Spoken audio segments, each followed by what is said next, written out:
International Shuko v. Washington, 326 U.S. 310, 1945, was a landmark decision of the Supreme Court of the United States in which the court held that a party, particularly a corporation, may be subject to the jurisdiction of a state court if it has minimum contacts with that state. The ruling has important consequences for corporations involved in interstate commerce, their payments to state unemployment compensation funds, limits on the power of states imposed by the Due Process Clause of the 14th Amendment, the sufficiency of service of process, and, especially, personal jurisdiction. Facts. The plaintiff, the state of Washington, established a tax on employers conducting business therein with the stated legislative purpose of providing a fund to be used for financial assistance to newly unemployed workers in the state. The tax was in effect a mandatory contribution to the state's unemployment compensation fund. The defendant, International Shuko, was an American company that was incorporated in Delaware with its principal place of business, PPB, in Missouri. The corporation had maintained for some time a staff of 11 to 13 salesmen in the state of Washington, working on commission. The salesmen were residents of that state and they met with prospective customers in motels and hotels, and occasionally rented space to put up displays. The company thus had no permanent situs of business in the state. Each year, the salesmen brought in about $31,000 in compensation. International Shoe solicitation system allegedly was set up explicitly to avoid establishing the situs of the business in other states insofar as salesmen did not have offices, did not negotiate prices, and sent all orders back to Missouri. Shipments from the plant to customers were sent FOB. Procedural history. International Shoe Co. did not pay the tax at issue in this case, so the state effected service of process on one of their salesmen with a notice of assessment. Washington also sent a letter by registered mail to their place of business in Missouri. International Shoe made a special appearance before the Office of Unemployment to dispute the state's jurisdiction over it as a corporate person.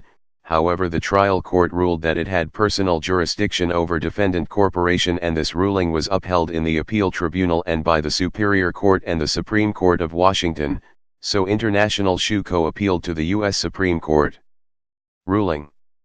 The issue involved a determination of the level of connection that must exist between a non-resident corporation and a state in order for that corporation to be sued within that state.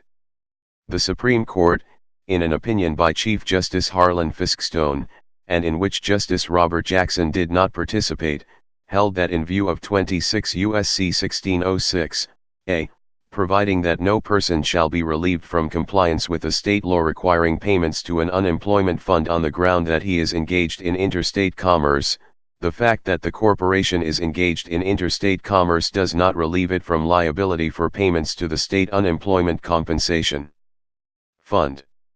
The activities in behalf of the corporation render it amenable to suit in courts of the state to recover payments due to the state unemployment compensation fund. The activities in question established sufficient contacts or ties between the state and the corporation to make it reasonable and just, and in conformity to the due process requirements of the 14th Amendment, for the state to enforce against the corporation an obligation arising out of such activities. In such a suit to recover payments due to the Unemployment Compensation Fund, service of process upon one of the corporation's salesmen within the state, and notice sent by registered mail to the corporation at its home office, satisfies the requirements of due process. The tax imposed by the state unemployment compensation statute construed by the state court, in its application to the corporation, as a tax on the privilege of employing salesmen within the state does not violate the Due Process Clause of the 14th Amendment. In reaching its decision, the court stated that throughout American history, the jurisdiction of courts to render judgment in personam has been grounded on their de facto power over the defendant's person. Hence, his presence within the territorial jurisdiction of a court was prerequisite to its rendition of a judgment personally binding him.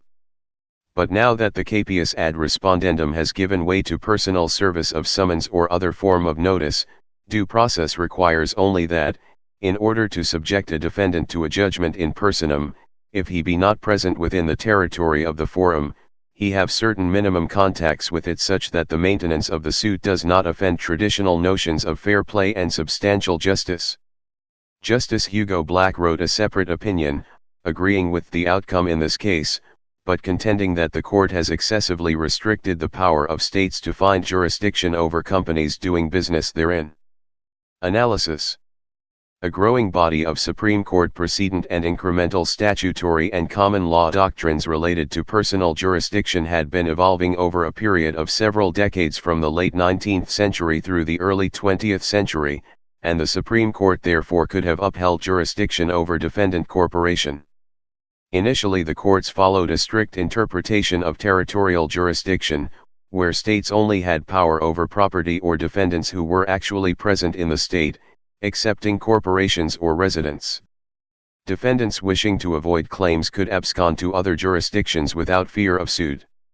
As the doctrine of personal jurisdiction evolved with additional cases directed to related subject matter, the Supreme Court expanded jurisdiction to anyone who tacitly consented to jurisdiction. In that case, a defendant consented to jurisdiction by merely driving on a Massachusetts state highway. These doctrines were built upon the expanding legal fiction of presence within the forum state or the defendant's commission of an act or failure to act within the forum state. A forum state means the state in whose courts a case is being litigated. In the instant case, the court's majority chose to create a new doctrine, while still adhering to a presence rationale. The basic formulation is, a state may exercise personal jurisdiction over an out-of-state defendant, so long as that defendant has sufficient minimum contacts with the forum state, from which the complaint arises, such that the exercise of jurisdiction will not offend traditional notions of fair play and substantial justice. C. 326 U.S. 310, 1940. The court broke down the types of contact that a defendant can have with a state into casual contact and systematic and continuous contact. In cases with only casual contact, the claim must be related to the contact in order for the state to have jurisdiction. Casual contact is not a basis for bringing unrelated claims. Systematic and continuous contact allows for both claims related to the contact and unrelated claims. It was and remains a broad doctrine. It eventually allowed states to create long-arm statutes and responded to the actualities of the national market of the United States.